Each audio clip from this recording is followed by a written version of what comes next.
Thank you. Good morning. Are you ready? Okay, good. Good morning. Hello. I'm Lauren Hall, the CEO of First Things First. Good morning. I'm James Woods, the Community Outreach Specialist for First Things First. They're just going to cut us on. Oh. That's the opposite. Turn us on. And I am Mitchell Qualls. I'm the Vice President of Operations at First Things First. And we are here today presenting on behalf of the Thread Collaborative. Did you know there are over 2,400 nonprofits across Hamilton, Ray, and Bradley County, not including religious and educational institutions? That is a lot of resources. So now, this is what I want you to do. I want you to turn to the person next to you, and I want you to state whether or not you think that is a positive or a negative for the families looking for resources in those communities. I'm going to give you 10 seconds to talk about it. Go.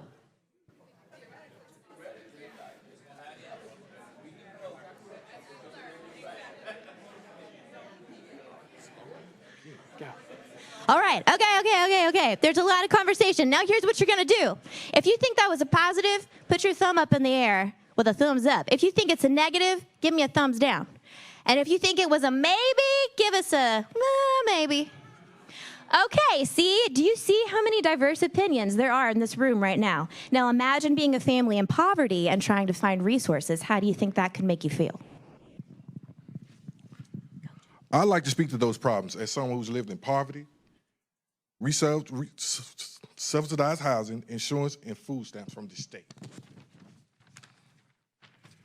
Families in poverty have less support system. Growing up, I have a very tight-knit family, but no one was pushing me to do better. I have a lack of resources. It's really the fact that resources are out of the world. When you're in survival mode, you live day to day. It's not really your capacity to think about accessing anything else. Feeling overwhelmed and where to start. It's also feeling embarrassed, ashamed, fearful. It takes a lot of courage to ask for help. And to think about having to do those in numerous times, in numerous locations, it makes you want to give up, shut down, and feel hopeless. Families in poverty have increased amount of stress, which research shows decrease your ability to make decisions. We move from Florida a lot. The stress of moving, the lack of money and resources contributed to me not graduating from high school. It's difficult to focus on education when you and your family are focused on survival. And with these problems in mind, the Thread Collaborative was formed and we came together. And our shared vision is to provide an all-encompassing support system to families in need and break generational cycles of financial, emotional, mental, and relational poverty. The question is how? How many of you have got one of these? Hold it up in the air or raise your hand if you got one. Everybody in this room's got a cell phone. Well, did you know that 97% of people living in poverty have these? 85% of people in poverty have smartphones. So what if we could leverage the device that we're all dependent on to help them gain independence? Introducing Thread, a collaborative network on a digital platform. Now, before we dig into the depths of Thread, let me tell you where this idea came from. When COVID hit, y'all remember COVID? Anybody forget about it? Nope, okay. Well, you know, everyone had to pivot their services, and we were super nervous about what that was gonna look like, especially for families in poverty. We thought, oh my goodness, as probably many of you in this room, when we go digital and we start trying to do digital programming, what does that mean for those families? Well, here's what we found out. We found out that it was actually easier for families, low-income families, to access our services and many of the services in our collaborative. Why? Because they didn't have to worry about transportation to an office. They didn't have to worry about their job schedule. They didn't have to worry about childcare. We were flexible with their schedule. We could be there in an instant, and we worked with them. So we thought, what if we could do something, when we heard about this TANF opportunity, we thought, what if we could create something that's never been done before and create a collaborative that would provide a holistic approach, not only in the hands of the organizations involved, but in the hands of the participants who need the resources. So that's where Thread was born. So let's dig into it a little bit. There's 4 pieces to Thread. The first is that it is a database and referral system. It's an interactive network for the family or the individual to see what's available to them, speak directly with representatives from those organizations. They can set appointments, they can set reminders, as well as select community guides, which are going to be a key piece of this. And those guides provide them direction on their journey towards self-sufficiency. Third, it's an in-depth reporting system that would track an individual or family's progress, as well as goals or independent measurables set for them along the way. And fourth, it has a very unique assessment tool that measures an individual's biological temperament, and it provides insights into how they address problems, process information, manage change, and face risks. This will be super helpful as they are pursuing further education, jobs, improving their relational and mental health, and ultimately the journey towards self-sufficiency. So Thread is not only the name of the platform, it's the ethos by which our collaboration exists. We'll thread our services together to provide the support to individuals that they need where they're at that moment, no matter which one of our collaborative organizations that they're working with. And we'll also assist them in growing their capacity so that they can thread their way through obstacles and challenges that they're going to face while they're overcoming poverty. The Thread Collaborative includes 13 organizations already serving low-income families. We recognize that we have a lot of organizations that offer a lot of services. This can be overwhelming for some families in poverty. Each individual has needs. It's a different timeline, has different abilities, but yet there's another program. While we recognize that there's need for programs, we have so many already set up in our area. How do we utilize what's already available to families with a high-tech, high-touch approach? Boom, I'm going to jump off that high-tech, high-touch approach, James. So each organization within the Thread Collaborative will hire community guides, as Mitchell mentioned earlier, and they will be the key relationship for each family moving towards self-sufficiency on the platform. The community guide will be responsible for assessing the family's needs to move towards self-sufficiency using a digital version of the Arizona Self-Sufficiency Matrix. They will then create an action plan and guide the family through this action plan step by step, linking them to different resources within the Thread Collaborative. The community guides will be trained in coaching techniques, trauma-informed care, and be well-versed in the biological temperament assessment housed on Thread. The family and the community guide will communicate directly through the Thread platform via text, phone call, video chat, or email. And for some participants and through certain organizations in the collaborative, the community guide will also provide in-home check-ins. We will always encourage face-to-face meetings, and we believe that is very important, but when it is convenient for the families and the individuals and when they feel comfortable doing so. By using the Thread platform and assigning each individual to a community guide, we hope to make your journey towards self-sufficiency go from this to this. Here's a little of my story. I was introduced to First Things First from CSPED, which is a child support program that helps non-custodial parents get employed, but I was already employed. First thing first, the woman told me that I was going to get a house, which I was already excited about. But then I got there and I realized it was more than the housing, but I decided to stay and learn. I met a guy, Reggie Madison. We built a relationship and I trusted him. He was my unofficial community guy. Through him, the trust, I was able to build with key relationships with judges, lawyers, financial advisors, mental health counselors, and help me get a higher paying job. I don't know what my journey with self-sufficiency will be with the same, but I'm here today working for First Things First. My dream job, being more stable financially, mentally, and emotionally, I've never been. And I'm able to give back. And now I'm helping other men and other couples move forward and build relationships. After all this, the most important thing is moving forward to self-sufficiency. The Thread program will make this possible for everyone involved. So who will use this platform? We anticipate serving approximately 5,200 adults that represent 4,500 households and over 11,250 children. And these are spread across the area that our collaborative organization currently serves, which is Ray County, Hamilton, and Bradley counties. And we've divided the target audiences into 4 groups, which are low-income families in the rural areas of northern Hamilton and Ray County, low-income Spanish-speaking families in urban environments in Hamilton, low-income African-American families in urban environments in Hamilton, and low-income families in rural areas of eastern Hamilton and Bradley County. So let's talk about outcomes. What do we expect the Thread platform to actually accomplish? Well, as a collaborative, we hold tight to Dr. Ruby Payne. Are y'all familiar with Dr. Ruby Payne? Of course, yes, I figured you would be, Clarence. Dr. Ruby Payne's 4 reasons that one leaves poverty. And in her book, The Framework of Understanding Poverty, she says, the 4 reasons are, it's too painful to stay, a vision or goal, a key relationship, or a special talent or skill. Using this statement as a guide, we are allowing the feeding for the Thread platform to come directly from the nonprofits and agencies who are offering help to those who have already reached out because it's too painful to stay in poverty and they are feeling the effects of poverty firsthand. Once individuals are in the platform, they will be able to establish visions and goals while building that key relationship with their community guide. And the collaborative efforts of all the organizations on the platform, they will be able to identify and develop their unique talents, skills, and passions, perhaps for the very first time. Our outcomes are separated into short, medium, and long, or learning, learning, action, and conditions.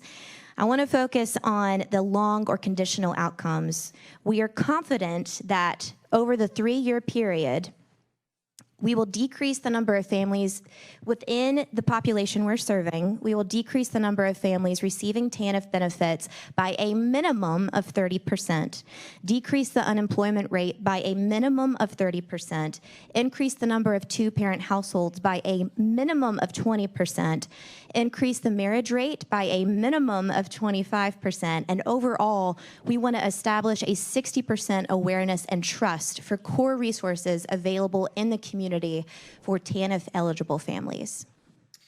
When it comes to the TANF purposes, our organization's focused on the 2nd and the 4th of the TANF purposes, but through the collaboration that exists, we'll also be impacting the 1st and the 3rd, thereby hitting all 4 of the purposes. And when it comes to the outcomes, our organization is focused on decreasing psychological distress and increasing family engagement, but again, through the collaborative, we'll also be increasing economic stability and empowering parents. So, how will we utilize the funds? That's always a big question. Well, as we've seen on some other slides yesterday while we were here, the majority of the funds are going straight to the collaborative. That's the darkest color that you see there. And these are the organizations that have been part of the planning team that are committed to this program. We recognize that a need of individuals and families in poverty is relationship capital. That's what they really need is help to get out of where they're at. And so we feel like our strength in this is by leveraging the relationships that we have with nonprofits in our area to help them better serve and help them have better access to the people there. And each collaborator that's represented will employ their own community guides that will help people and navigate people to become the hero in their own story. And then as far as sustainability beyond the 3 years, we've had those discussions as a collaborative. Once this is built, it will be affordable to maintain after the 3-year funding cycle is over. Also, it can be utilized in other regions beyond just ours. There's an opportunity to license this out to other regions, and we've had that discussion with the software company that's going to develop it for us. And our collaborators are committed to continuing this work beyond the funding cycle. So as you can see, it's not just about helping an individual or a family, it's also about helping to build a community of others who, along this journey, will be able to give back.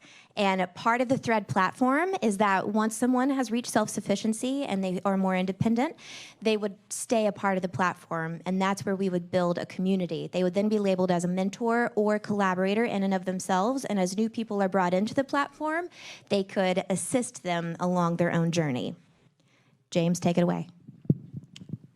I'm going to tell you a little bit about my story, about my life, in a real quick summary. I never dreamed that I'll be doing this. I just started working for First Things First July of last year. I was a father of 6. I'm a married man now. I'm going to school. Now I'm volunteering at the jail that I was working at, doing time for. And through the First Things First, here I am standing in front of you guys. Blessed, happy, and hungry to give you guys more. It's not just a thread that we're talking about. We're talking about a lifestyle, a platform that we're trying to give to the world. I'm standing up here as a man just trying to give back to everybody that thinks they can't make it. They don't know what they're gonna do. I don't know where they're gonna go. So you guys are seeing my story. It was scripted, but I talked to God this morning.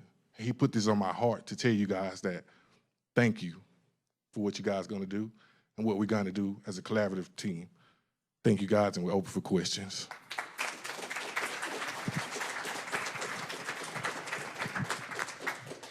James, just real quick before I get to my question, it wasn't due to first things first. It was due to you. First things first created the enabling conditions, but it was due to you. Okay? Don't ever forget that. So, what I didn't see in the budget is where's the cost for building the application? So the cost for building the application it's also in that professional fees, grants, and awards because we identified them as a contract. And the cost for that's broken out in our proposal over a 3-year time period, it's just around $900,000. And that's for building it, implementing it, maintaining it, and making adjustments throughout those 3 years, as well as hosting it. Okay.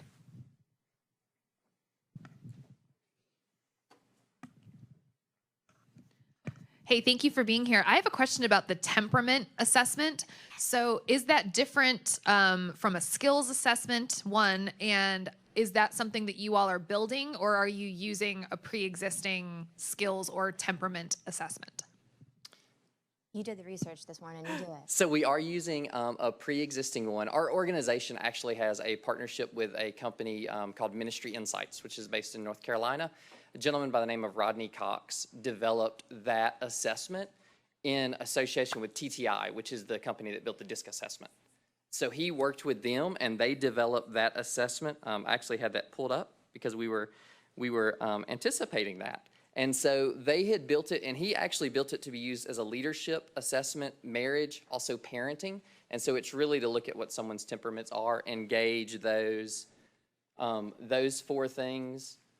As opposed to DISC, which goes up and down, they turned it horizontal, which puts it on a different spectrum. So it's not really about a high and a low. It's just where you fall on that spectrum.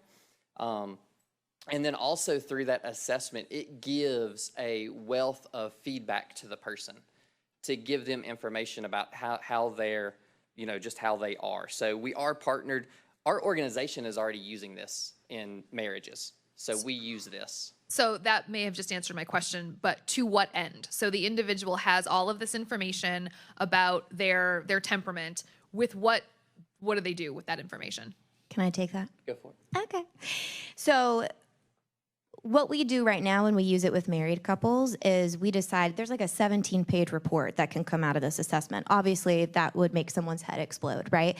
But the key pieces of that report is there's a narrative. It's about 3 paragraphs that comes out, and it says, like, my name's Lauren, so it's third person, and it would say, Lauren typically likes to be in the front of the room. Lauren likes to have attention, but Lauren also struggles with not saying no and setting boundaries. So it gives you a third party and a third person narrative to be able to understand yourself a little bit better and have that conversation with a community guide by your side. We would never ask anyone to do this without their community guide holding their hand and walking them through it. And the community guides will be trained to say, another piece of the report is you can learn how you typically take in information. So if someone speaks to you and they say, you should go do this. Well, let's say processing information or facing risk, you struggle in some of those areas. Like, you're not someone who's okay with facing risk. If someone tells you should go do something and that feels risky to you, you're going to be very adverse to it. You're not going to want to do it. So it gives a community guide an opportunity to say, okay, this person, their biological temperament says they don't really like to face risk, and I'm about to ask them to face a huge risk. So how can I coach them through this, and how can I realistically set expectations and goals for them? So it's a way for them to really get to know each other better on both ends of the spectrum. You're welcome. That partly gets to my question. So the sense here is that anyone who has an account on this app has the community guide. Yes. Is it possible, is it advisable that people use this app and not have that relationship with the community guide? No, and that is exactly why we don't want to advertise Thread itself. It's not going to be an app that you can just go download. If you become part of Thread, it's because you've been given a community guide through a collaborative partner in our Thread organization, and they have helped you set up your profile. I want to add one more thing to that you didn't ask, but I think it's important, and that is it's not just an app. It can be a website or it can be an app, but any communication that's within the app could just go straight to the participant's cell phone as a text message or a phone call. It would still be logged within the app, so the collaborator and the organizations within the collaborative could see there's communication going on here, here's the communication that's happening, but the person themselves would just get a text message just like any other ordinary day, if that makes sense. How do you get a community guide? So the community guides will be hired by the individual. Will you go back to that? Yeah. The one with, oh, I went the wrong All way. the people. We're going. There you go. So these are all the organizations within our collaborative, and each organization is going to hire community guides. We set a number that a community guide can't have more than 30. That's the maximum people on their caseload. So if anyone goes to any of these organizations, they would automatically be given a community guide who would establish their TANF eligibility and enroll them into the Thread platform. You're doing great. Yes. Hey. You chose Hamilton, Bradley, and Ray counties. Just out of curiosity, Yeah. why those 3 counties? So those are just counties that our collaborators already serve people through. Okay. And also Hamilton and Bradley are, well, actually Ray is at risk. Yes. So yes, and that is a county we know needs a little bit more attention as well. But it's a county that, like, through Northside Neighborhood House and even First Things First, we've served a lot of individuals through that county. So we knew that that would be one that we wanted to focus on. Are you looking to expand into other counties in that area? Yeah, not during the 3 years, but Yeah. hopefully after that. And my next question is, and it doesn't have anything related to the geographical region, but Yeah. Mm-hmm. the conditional percentages that you had shared with us, how did you come up with those percentages? So to be honest, that came from what First Things First has been. Are you talking about the long? Additional, yeah, Okay. yeah. So those are the percentages. When First Things First started back in 1997, we had 3 main goals, and so this is how we establish our goals today. Our 3 main goals were to decrease divorce, decrease out-of-wedlock pregnancy, and increase father involvement.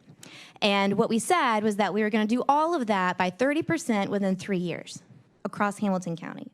Well, what we learned is it's really hard to do that because in 3 years, because there's an educational proponent, there's an awareness proponent, there's a collaborative component, and the measurement of that needs to be off of the people you're serving, not based off of like census data coming in through the state as a whole, right? Mm-hmm. So when we went back and we looked at what we've done over the course of 3 years, those are the minimums that we've been able to achieve in the same type of population that we're currently looking at serving. Okay, so Based the off- percentages came from historical data that you all have had since, I mean, like a couple years ago in 1997? Yeah, 25 years. It is what it years is. Yeah.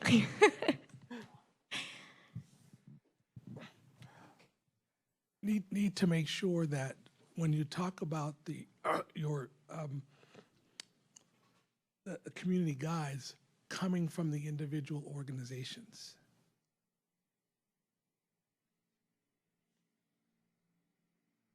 I want to make sure that that community guide would be working for the consumer, not the organization. Absolutely. So that's why, Clarence, that's such a good point. So at First Things First, we have a VP of Community Relations. It actually is Reggie Madison, who was James's unofficial community guide and has been doing this community guide work for, 10 years, something like that. Anyway, so he's going to be the head of all the community guides, and he's going to be the person that the community guides will go to if they have issues. He will meet with them on a weekly basis, and he will make sure that if they have anything, if they're missing anything, he's their man. And he's also going to be the go-between with some of the organizations. Another thing that we made sure was that 80% of the community guide's time needs to be poured into their caseload. 20% could go into helping, you know, if they need to answer a phone or something for the organization they're in, that's okay. But if it's more than 20%, they need to let Reggie know, because that's part of the contract of hiring a community guide under these organizations.